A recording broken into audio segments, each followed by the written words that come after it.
Today on Studio G, we speak to a young woman who has lupus and is in the process of receiving an organ transplant. We also shed light on a global health organization that improves the lives of others around the world. Don't go anywhere, Studio G starts right now.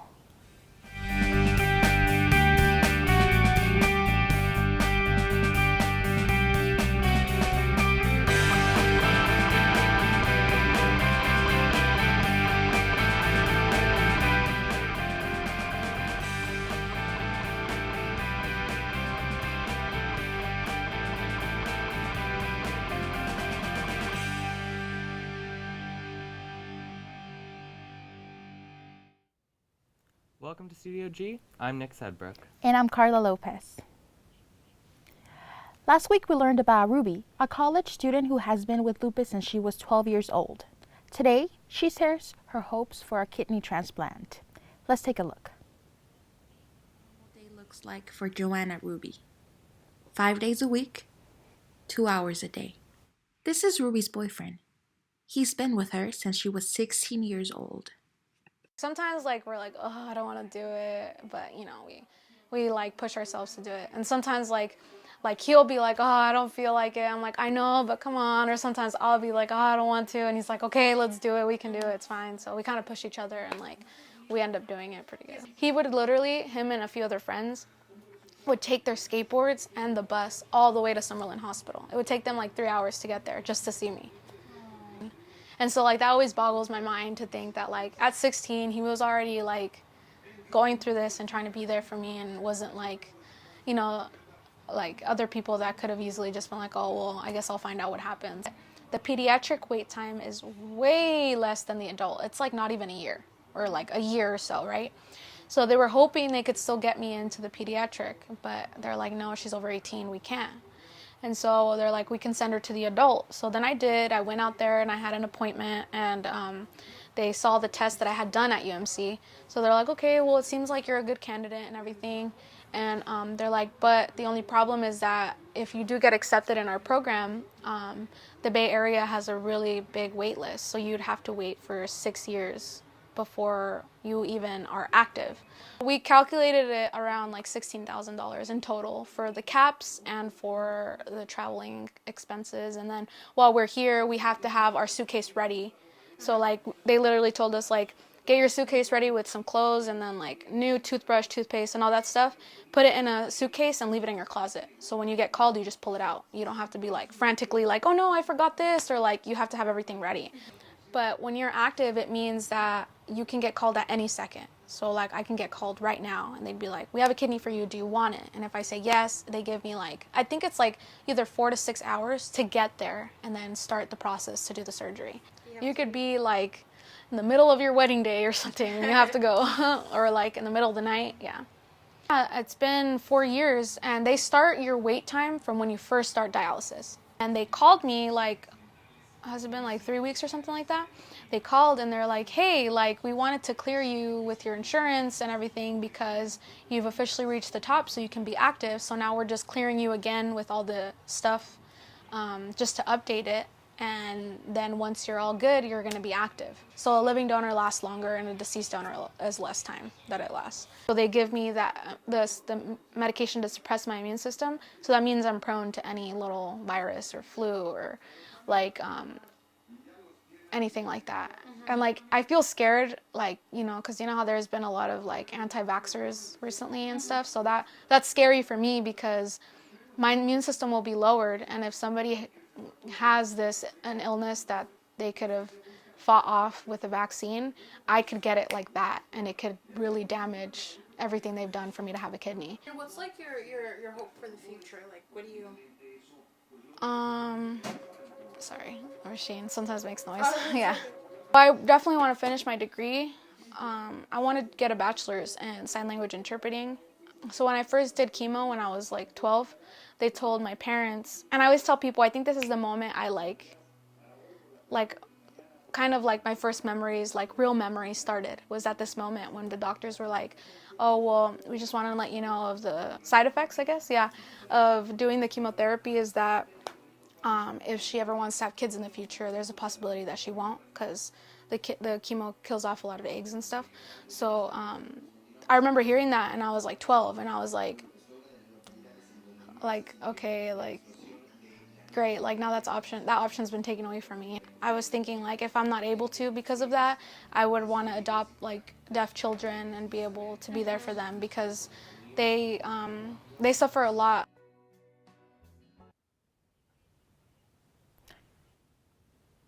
I want to thank Ruby for sharing her story with us.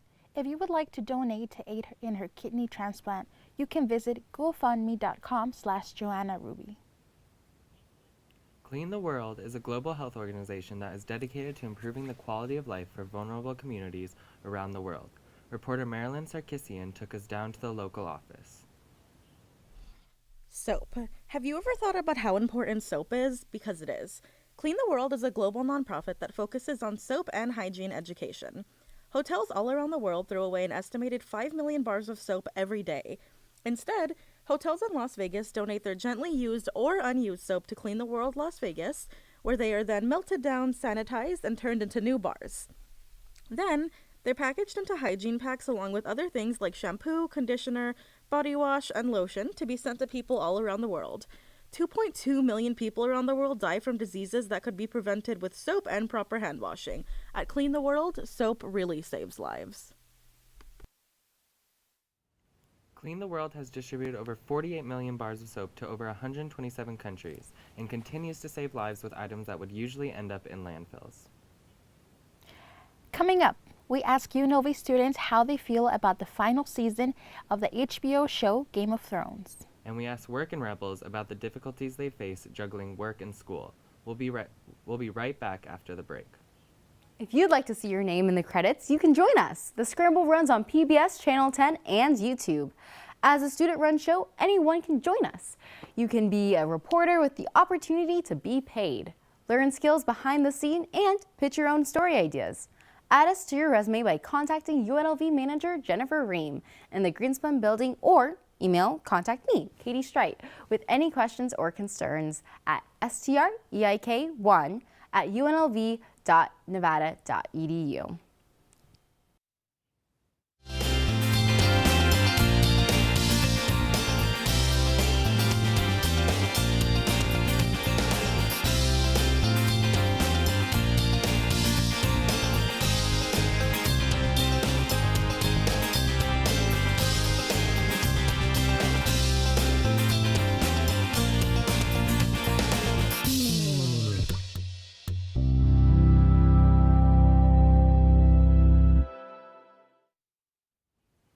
UNLV strives for diversity and encourages students to learn about different cultures. The Festival of Communities does just that. Arturo Sanchez has more.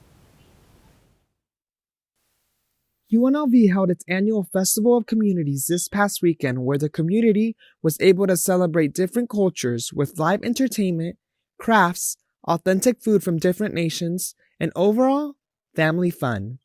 The Festival of Communities featured booths operated by UNLV student organizations and local community members. It has proven to be a success in not only showing the different cultural diversity we have here at UNLV, but also is a great fundraiser for student organizations to raise funds. Student leaders from the different student organizations on campus shared their favorite parts of the annual festival. The different cultures here, I mean, it's just within the name. It really shows how diverse the school is and how diverse Vegas in general is, and it's honestly one of my favorite things about the school. You get to see all type of ethnicities. They have different kind of cultures, and you get to kind of experience every little flavor, what you may have think has not been like authentic or whatever, or may have not been authentic. They kind of do things as where different clubs, they show their culture, and I think that's the best part. We get to taste all the flavors of different communities and festivals. Global Diversity Program and Festival Coordinator Zainab Sementwala told us about the most challenging part about planning the festival. The registration period is the longest. It's a lot of times when we get the most questions from people, like, what can I do at my booth? What can I not do at my booth? This is my 4th festival, so for me, at this point, it's just like, I know what I'm doing, and I am very thankful that I have a really stellar committee to help me plan this. More than that, though, this would not happen without the student groups actually being interested in wanting to be a part of it. The Festival of Communities is something UNLV Rebels should look forward to each spring semester. With all the great food, diverse culture, and energy, it's something you definitely don't want to miss out. For Studio G, I'm Arturo Sanchez. The Festival of Communities is held every spring semester, so Rebels, make sure to check it out next year. How does learning about medieval culture sound? Rebels are so excited for the Game of Thrones. It's the last season, so you better expect it to be epic. Here's Lorenzo Torino with more. Around the corner, students and teachers are not only prepping for the end of the semester, but also the end of one of the most popular TV shows in the world, Game of Thrones. Number one, I'm a sucker for final seasons. Like, if something I watch for any extended time, I want to go back and watch when they go to their last season, because obviously I want to see how it ends. But it just felt like in that they have a lot more people in the same place now, which solves a big part of what I was concerned about. Was like, it's 50 different stories and none of them are connected because they're all like in different places. Now, like, they're all in the same place working towards the same thing. So it feels like it's going to be a little more up my alley. I'm very excited for the final season. I think it's going to be great. I think this is going to be like our generation's Friends. The show has become a worldwide phenomenon after debuting back in 2011. Fans have spent 2 years waiting for the finale, theorizing who will be left standing in the end. What are you going to do to try to avoid spoilers for this last season? Probably not go on my phone, which is going to be really hard. And I can't go on any social media, which is also going to be really hard. Maybe I'll just like ghost everybody for a couple of days. Be like, I can't. I think people should watch the show just because I think it's so it's well written. It's really funny. It's clever. I think also they just the budget for it's massive. Like, those fools get to film everywhere. I think it spanned like 9 countries or something just for one season at some point. So that, I mean, just on the production value alone, like, you should go check it out. While the TV show is coming to an end, the Game of Thrones book series still has 2 more books that have yet to be released. Author George R. R. Martin has stated that he intends to release those books as soon as he can. The last season of Game of Thrones premieres on HBO this Sunday at 9 p.m. I'm Lorenzo Torino with Studio G. If you don't have HBO and are looking to watch the show, HBO is offering a 1-month free trial to their subscription service. To sign up, go to www.hbo.com/order. Although HBO is offering a free 1-month trial, I don't think all UNLV students will have time to be binge watching Game of Thrones. Many UNLV students have jobs and have to balance classes and work. Reporter Alex Whipple has more. UNLV is known for being one of the most diverse universities in the nation. Not only does UNLV represent diversity, it exemplifies hardworking students both in and out of the classroom. I currently have 2 jobs, and I'm a journalism student, so I'm doing things all the time. Students explain that juggling work and school can be difficult. Just having to miss a class here or there because I get called in. It gets really hard sometimes having to manage 2 jobs and school. I have to tell my professors a lot of the time that sometimes I can't turn things in on time. They don't always accept it, but time management's a really big thing, so I try really hard. Some students plan their school schedule around their work schedule. Well, it's pretty easy this semester because I only work on Mondays, Wednesdays, and Fridays. So I set up my schedule to go to school all day on Tuesdays and Thursdays. So Tuesdays and Thursdays are my days where I just get all my schoolwork out of the way. Although it may be difficult to balance their jobs and schoolwork, students learn useful skills from this experience. It teaches me time management, so when I get older, it'll be easier for me to know how to manage my time because, you know, I don't work full-time right now, but I work pretty close to it. I really learned to prioritize stuff a lot better than I used to be able to. And with that, time management comes into play a lot. Most UNLV students have jobs and go to school. Could I put Yeti in the spaghetti, Alex? Yes, in a second, okay? Working and attending school teaches students time management and responsibility. Can we play with kinetic sand? Yes, in 1 minute, okay? Okay. These skills will prepare rebels for life after college. Can we eat dinner? Yes, we'll go to dinner right now, okay? Yay! All right, you guys, I better get back to these kiddos, but I'm Alex Whipple for Studio G.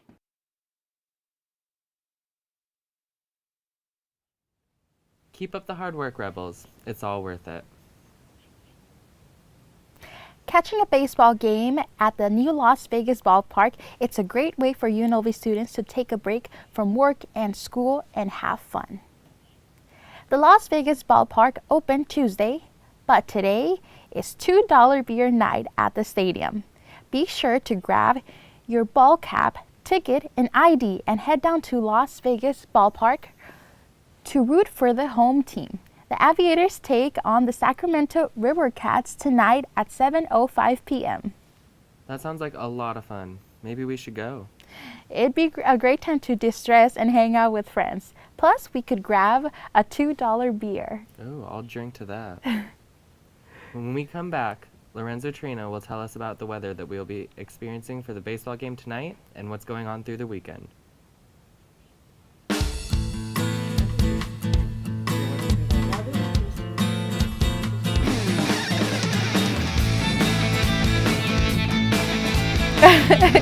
So you just like stand there until it's your turn? That's nerve-wracking.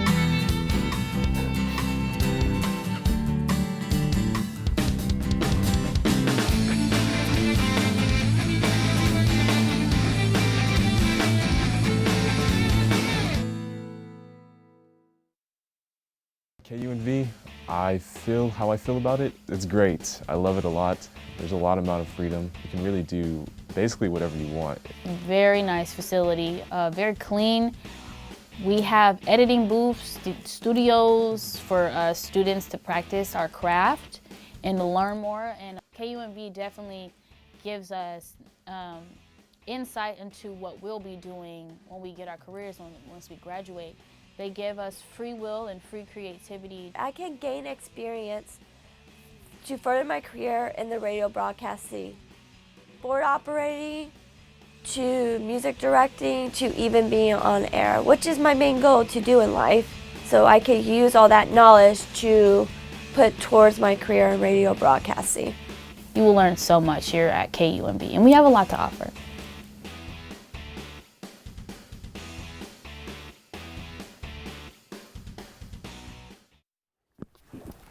Let's see what Mother Nature has in store for us this weekend. Here's Lorenzo Torino with this week's forecast. Thanks, Carla. Well, this week, for today, it's been kind of, up and down lately, but today it's 63 degrees. The high is 70 and the low is 53. And it's been pretty fair, but still pretty windy. Now, if we look at the 5-day forecast, today's still 70 degrees. It's cloudy, and then Friday, Saturday, it's going to be pretty sunny, so make sure you pack sunscreen, SPF, very, very important.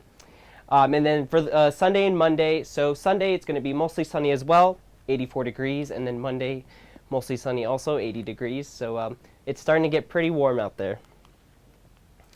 Now let's see, if you look at, for the city, Las Vegas, we're sitting at 63 degrees. And then Southern Highlands, 60 degrees. Nellis, 61. If you go up more north, Centennial's looking at 54 degrees. So if you want to avoid the heat, maybe go up there a little more. And this morning, it was 65 degrees. It's been pretty breezy lately. Wind speed about 10 miles, but now it has kind of increased. And the humidity, 18%. And tonight, 50 degrees, mostly cloudy, but there is a 20% chance of rain. So yeah, we did mention earlier that it was going to rain, so 20% chance. You never know with Vegas here, but just keep in mind for that. And for our quote is from Walt Disney, which a lot of people here in the audience love.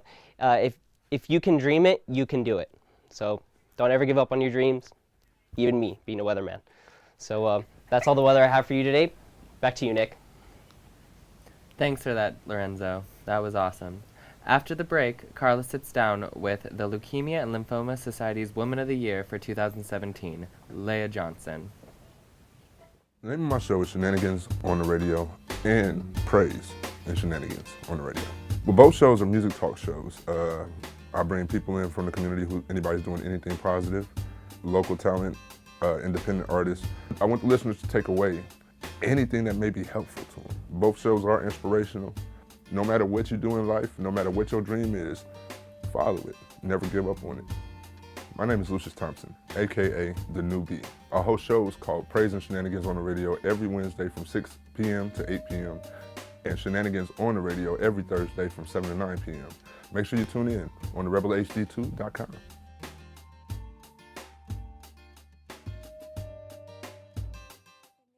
Show is the Rock Rebellion. I feature rock music from classic rock to alternative rock to soft rock to everything in between. I'm learning every day about different bands, and I like to share that knowledge with you, my listeners. My name is Rockin' Gemini, and my show is called The Rock Rebellion on the Rebel HD2. You can catch my show every Saturday night from 8 p.m. to 10 p.m.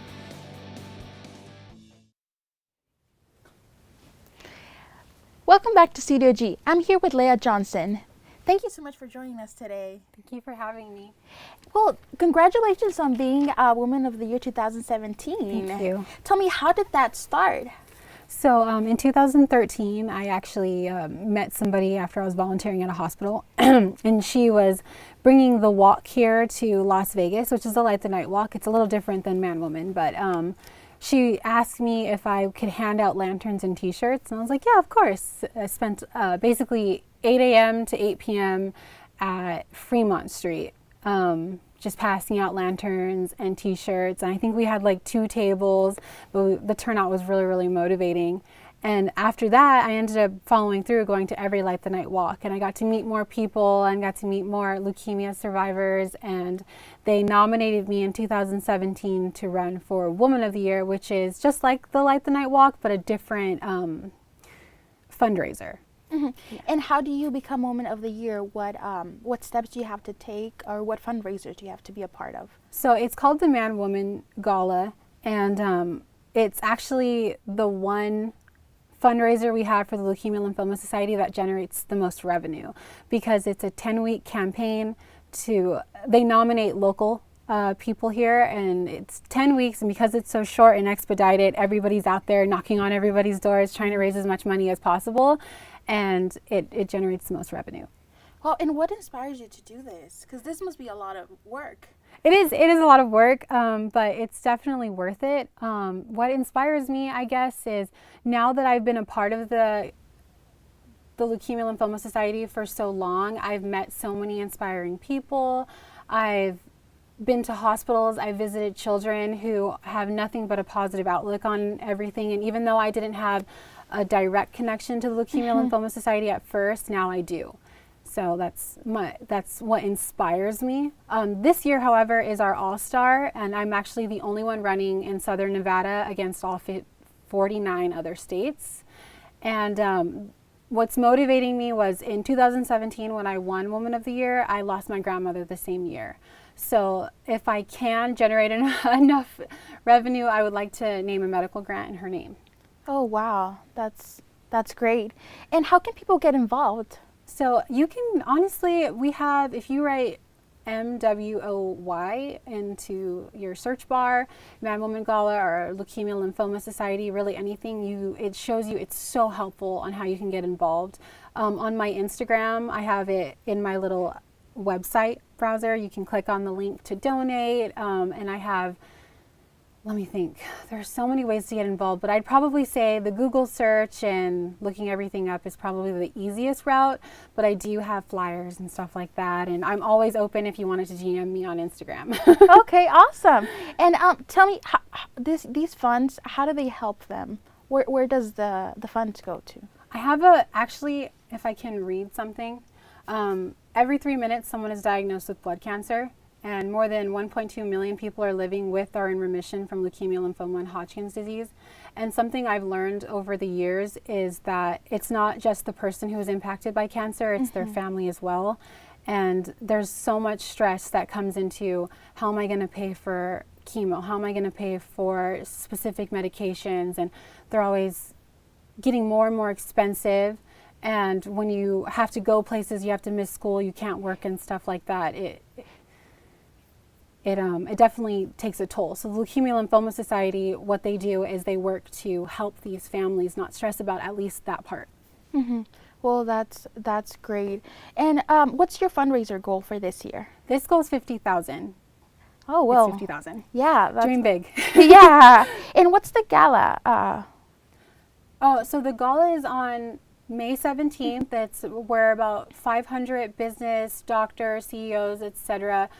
They get together this year it's at the Rio. And there's a silent auction, a live auction, and everyone's there just raising money for blood cancer, and it's fun because you get to dress up. Oh, wow. It's like a Gossip Girl experience. And how do you, how can you go to the gala? To go to the, so actually you can purchase seats. You can purchase it on the link on my site, or you can look it up online, but I actually have resources and stuff to give.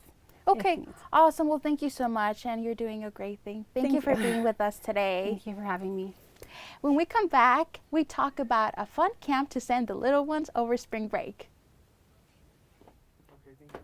The number one thing I like about KUNV is it enables an individual to express their passion and grow and share that passion with others. It's a wonderful gift that's shared by KUNV with students and community members alike. I love them because they gave me this opportunity, and I love the way they are representing the community and giving people from the community a chance to come in and, you know, do whatever they got to do with their music. I love KUNV, I love being here, and I love the people that I'm working with, and finally getting my chance to finally work in radio, which I've been wanting to do since I was a kid. So I'm very happy here. You'll really have the chance to grow and learn about radio from very good DJs and from management. We are here, and you can be here too. KUNV is a great place to be. Trying to find an activity for your kids this spring break? The Springs Preserve will be hosting a spring break camp titled Eureka, Inspired by the Wild. The camp will be held from April 15th to the 19th from 9 a.m. to 4 p.m. Kids will participate on cutting-edge science inspired by the wild side of nature. There are many hands-on activities with different themes each day, from snake venom and spiders to otter fur. And yes, even the humble cockroach will be there. The cost for members will be $200 and $225 for non-members. Don't miss it. You can register now at springspreserve.org. I love going to the Springs Preserve and seeing all the wildlife, honestly. Me too. I love animals. Oh, they're great. Do you have any pets? I do. I'm going to give them an extra cuddles today because it's National Pet Day. Because today's National Pet Day, our show friends give them some love, and whether they have scales, fins, fur, or feathers, be sure to give them extra love today. Oh my gosh, all those pets are so cute. Aren't they? They are all owned by Studio G staff members. No stealing, Nick. But what if I want them? Well, I guess that's all the news we have for you today. Thank you for watching Studio G. We'll see you next week. Don't forget to watch the Vegas Golden Knights take the San Jose Sharks tomorrow and Sunday night. Have a great weekend. Go Knights, go! That was a good show. Like, I mean, it's just like, yeah.